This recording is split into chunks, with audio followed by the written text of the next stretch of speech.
going on, everybody? This is Sean of Raw Select Music, and yes, once again, I am back with another recent record pickup video. I just got in a new shipment of records because I don't like money, and I love music, so I got the box from Jet Set right here, once again, unopened. Already removed the address off of it, and as you can see, it's got the Jet Set tape on it, which actually I think you can get through their shops, but I haven't picked it up myself. And I figured, what the hell? This box is brand spanking new, fresh from delivery. Let's open this bitch up, see what I got. I'm not gonna make an edit right here. I'm just gonna go right into it. So once again, like last time, I think I'm gonna start over on the sides here. Get the tape. Try not to give myself tetanus. Alright, that didn't work very well, so let's go across this top spot right here. Got it? Yeah, perfect. Opens pretty easily. Actually, I think they generally sort of give you this kind of mailer when you get 45s as well, and 45s sort of make up the bulk of what I bought this time around. So let's open it up, see how it's packed. As you can see, the 45s come like this. I'm not entirely sure if that's the best way to pack your 45s, but I've actually never had a problem with that. I've never had a damaged 45 come my way. And let's grab those scissors again. Let's cut this guy off. Let's see what I got. Since I generally like to start these videos off with the 45s that I picked up. It's some really tight plastic here. Alright, got that open. I think we're good with the scissors for now. Let's pick that off. And there we go. And it's really nice. They give you these nice little bags perfectly sized for 45s. And as you can see, their main base is in Kyoto. I got a chance to go to this record shop, their home base, in 2016. It's a wonderful record shop, largely because they do a great mix of new and old, represses and original presses.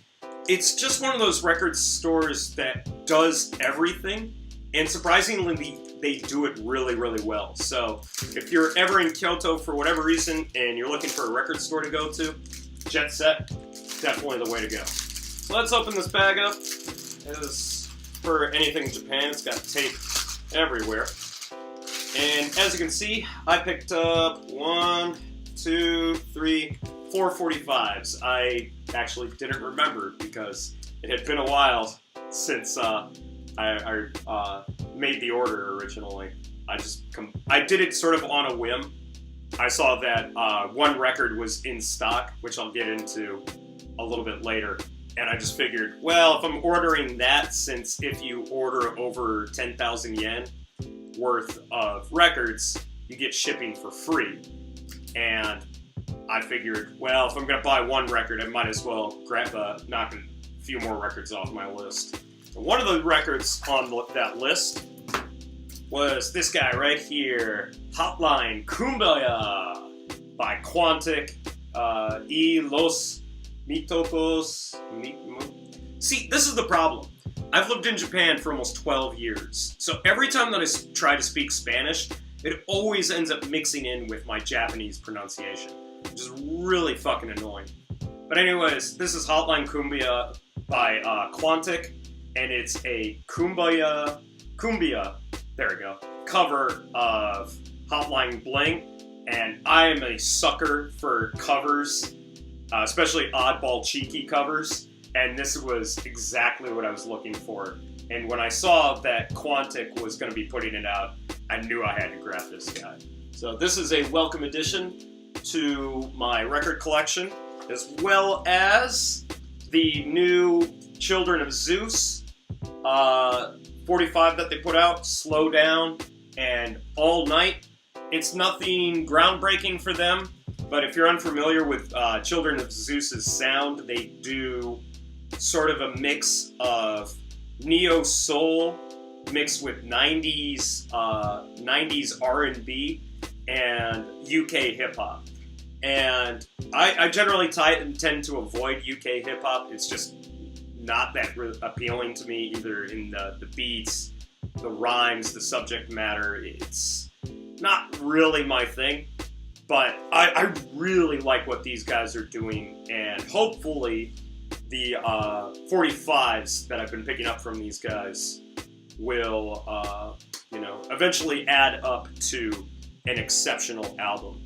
Although I hope when they release their full-length LP that it's not just made up of songs that have already previously been released, because that sort of mitigates the reason of owning the LP in the first place, other than to just have it nice and sequenced for you on the record itself. But yeah, I'm really happy that I picked this guy up. One side's a little bit more up-tempo, and I think that's All Night, and Slow Down's a little bit more of kind of a trappish number, but not really. I know it's definitely got a halftime beat, and it's very similar to another 45 that they picked up, put out, and I don't remember the name of it off the top of my head, but yeah, if you haven't been checking out Children of Zeus yet, definitely do so, because these guys are fantastic. And then, actually, for the first time in a while, or at least since the last time I ordered records, I've been getting into this Japanese label called 7 Ink Tree, which I believe is part of Dog Ear Records, which is an underground Japanese hip-hop label. And apparently, as a friend of mine was telling me, this guy, I don't know if you can really see it on the record. Let's see if I can show it to the camera. No, it doesn't really show up. But the primary rapper on a lot of these guys is this guy Isugi, and I think this record's right here. Yeah, there we go. This was the other one that I picked up last time. That's Isugi, and I don't care about this because I'm not a fan of Japanese rap, but I am a fan of instrumental hip hop. And these guys have some pretty good beats, and I was trying to get a little bit more knowledgeable about Japanese producers. And this guy, 16 Flip, is apparently the production name for Isugi. I didn't know that. So I discovered that they have a whole backlog of 45s, 16 Flip does. So I decided to pick up one of the newer ones. I think this is number 22. And just some really good chopped up soul sample hip-hop. Really like this. Definitely really like this one. And then a 45 that he put out a while ago. Just see if I can get this open while the camera's still running. I'm really going completely lazy with this. Like I said, no jump cuts. This is all raw, baby. And this guy is only 16 Flip, which is a dubbed out version of an instrumental. Don't really know a whole lot about this guy, but the sample that I had heard on Jet Set's website, which is one of the reasons that I really like ordering from Jet Set online, is any of their releases, they'll have audio available so you can listen to it before you buy it, and that's what sold me on that. It's definitely a hip-hop instrumental, but it's crazy dubbed out, and it's got some cool vibes to it, and I'm really looking forward to checking this guy out and potentially picking up the album that he actually put out of all of his hip-hop instrumentals. So yeah, definitely looking to expand my knowledge of Japanese music, since I've lived here for 12 years and Actually, that's probably the one area of expertise I don't really have. So shout outs to my friend Mizunuma for giving me that little tidbit of information about Isugi and 16 Flip, because I did not know that. Then the last two LPs that I picked up, one was, well, it's on top. I was going to save this guy for last, but I might as well just talk about it now, is this guy. I don't think there's an album this year that I was more hyped for. For whatever reason, I really liked Kiefer's album last year, Kicking It Alone. And the run-up to this record, I've been really, really hyped for. And that's Kiefer's Happy Sad. Now he's on Stone's Throw, as opposed to Leaving Records. And I don't know what else to say until I get a chance to really listen to this. Because if you don't know about Kiefer right now, one, why are you watching this channel? Because I mean, I will sing the praises of Kiefer up and down. And I've been talking about him all the time on my WordPress blog.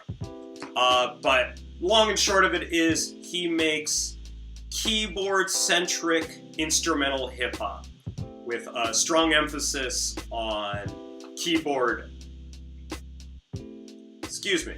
with a strong emphasis on keyboard jazz soloing, and really does it more expressively and more with stronger musicianship than a lot of other jazzy hip-hop guys out there.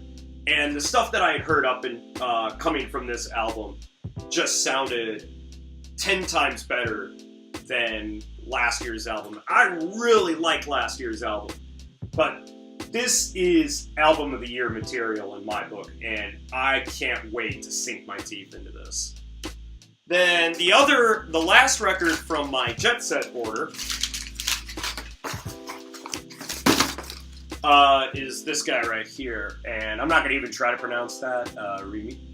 Ritmica? It's Portuguese. But instrumental funk from 70s Brazil, and a lot of them are covers of different classic funk tracks. I don't know how you couldn't go wrong with this. It had been sold out on Jet Set for the longest time, and I could have ordered it through Amazon, but it was going to take longer than I wanted to wait. And I'm not really a fan of ordering something and then having to pay for it later on in a period where I'm not entirely sure when it's going to come and when I'm going to have to pay for it, and potentially be in a situation where I have to decide, do I have to have enough money to pay for it? And it turns out I don't, so I have to cancel the order, and then somebody buys the record, so it was all for naught. But no, it just came back into stock on Jet Set, and I'm really, really excited for this record. And apparently it's got a little blurb on the back of it, which I will now read for you in a dramatic sort of radio... let's go for radio announcer voice. Excuse me. Brazil has always had its own brand of musical virtuosity, one that combines a distinctive and innate rhythmic swing with an effortless ability to turn seemingly abstract riffs into ridiculously catchy hooks. In the late 60s and 70s, when these talented players in Rio and São Paulo turned their focus towards the North American funk scene, sorry out there, folks, and bands like Kool and the Gang, The Meters, and the JBs, a new element was added into the mix. As the more polished sound exemplified by Quincy Jones and CTI Records took a hold, Brazilian musicians fired right back with their own distinctive twist on the sound, one that inevitably revolved around the rhythm section, laying down grooves that were both the tightest and most supple imaginable. Alright? If that combination seems paradoxical, this collection will make the notion clear. Culled from the times no vocalists were claiming the spotlight, these instrumentals focus firmly on the engine that drives every song. the something rhythmica, I'm assuming that's rhythm, in its funky accompaniment. A journey through the 70s heyday of Brazilian instrumental funk, from the rawest roots to its refined boogie gems. Thank you very much. I apologize for that. No, not really. I'm not sorry about that at all. And actually, I want to rip this guy open real quick, because supposedly there's supposed to be a 45 inside of this guy too. Inside his mofo. And yes! Yes, there is. There's a bonus 45. But yeah, I found out about this record a while ago, and I saw that it had a copy of Cool. It had a cover of Kool and the Gang, and I think there was a cover of something else on here. Maybe I'm not entirely sure, but just like that blurb alone, where it was talking about Brazilian musicians, which it is. The corny sort of the corny radio announcer voice aside, it's spot on. Reading the little blurb on the back of here, that Brazilian musicians really are some of the tightest and some of the loosest musicians at the same time. So yeah, I'm really looking forward to diving into this guy. Unfortunately, it also looks like, much to my chagrin, there is no download code for this. I'm imagining there's no download code for this. And the last record that I picked up recently also has no fucking download code. Guys, seriously, come on, download codes.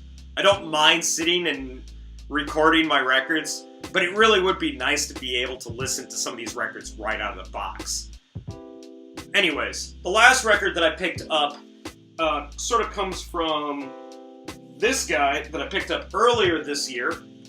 This is the Toshio Matsuda Group 12-inch that he put out in promotion for this album right here, which, if you buy the CD, these songs are included on the LP. And on here, Toshio Matsuda Group covers I'm the Black Gold of the Sun and Kitty Bay, which is a song I actually don't know. And what was sort of surprising about this record is it's a Brownswood, well, this one's a Brownswood recording release, this one isn't. But knowing that he was sort of, Toshio Matsuda is essentially like the Japanese Giles Peterson, I kind of went into this thinking that it was going to be sort of jazz light. And while I really could care less about another cover of I'm the Black Gold of the Sun, which immediately reminded me of the Kenny Dope New Yorkian cover of it, which I'm not the biggest fan of. Yeah, come at me. And then I listened to it, and actually I was honestly surprised that their take of it was quite a bit different from not only the original, but the original Rotary Club version, the original Rotary Club song, I should say. It was also different from the New Yorkian soul version of the song. It actually takes a few twists and turns that I didn't expect. And then I listened to Kitty Bay and was even more shocked that it was sort of the stuff that was right up my alley. It was really rhythmic, really drum heavy, had some really good grooves on it. But it also didn't feel like it took the fact that at the end of the day, this is a jazz band. It didn't take that for granted, which I really, really appreciate, because a lot of times releases like this, they sort of water down the jazz quite a bit, and I'm just not a fan of that at all. So with that in mind, I ended up picking up the Toshio Matsuda Group 6 Scenes from the Floor, and this album, this 12-inch and this album sort of go hand in hand with each other. And essentially what this album does is gives you a bunch of really solid jazz covers of a lot of different types of songs. Some of them I'm not familiar with. Like on the album, it's got Change, High Noon, and LM2. Those are all songs that I'm not familiar with, but from what I've listened to, I really, really like. And what really sold me on picking this up are these covers of Atlas, which is a Carl Craig classic, Brown Paper Bag, the Ronnie Size and Represent classic. They do a hell of a cover of that. And Do the Astroplane, which when I picked the album up, but really haven't had a chance to sort of sit down with it and listen to it. That was the one that I immediately picked out on YouTube. So I could at least get something of an idea of what to expect on here. And the Do the Astroplane cover is absolutely incredible. And I'll definitely put a link to it down in the description. So you can head over to my WordPress or Steemit blog. I will put links to at least one song from every record that I picked up where applicable. I know it's a little bit trickier to find some of the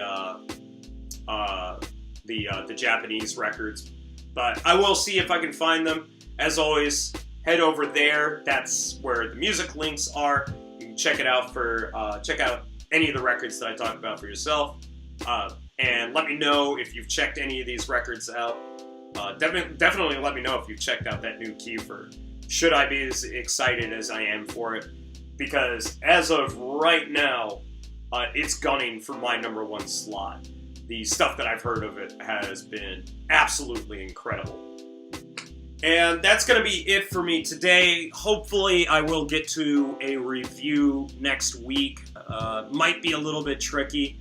Unfortunately, I'm getting hit with some real-life shit at the moment, and it may not be possible to get to a YouTube video, but we'll see. Let me know what you thought of this video style. It's been a while since I've just done a straight, no-cut sort of video. I know this got a little bit rambly, but I actually feel like I did pretty well on it. And as always, definitely head over to my Mixcloud. I have my latest Raw Select Radio up, so you can check that out. You can also go over to SoundCloud, where the previous Raw Select Radio is still available for download, so you can check that out as well. I am planning on getting a new camera, finally. So no more shitty, webcam videos coming in the future. So hopefully you can look forward to that. And that means that finally I will show you the world outside of this little apartment that I live in Japan. And hopefully I will be documenting some DJ gigs that I have coming up in the future. So definitely look forward to that. Assuming that this fucking computer wants to cooperate with me and can actually get the video off of the camera so I can actually edit it, because that's been the biggest problem for me as of late. But anyways, that little seemingly out of nowhere rant aside, I want to say, as always, thank you very much for watching. Definitely keep watching this space. I definitely have reviews coming up in the future. And until then, I'll see you guys later. Peace out!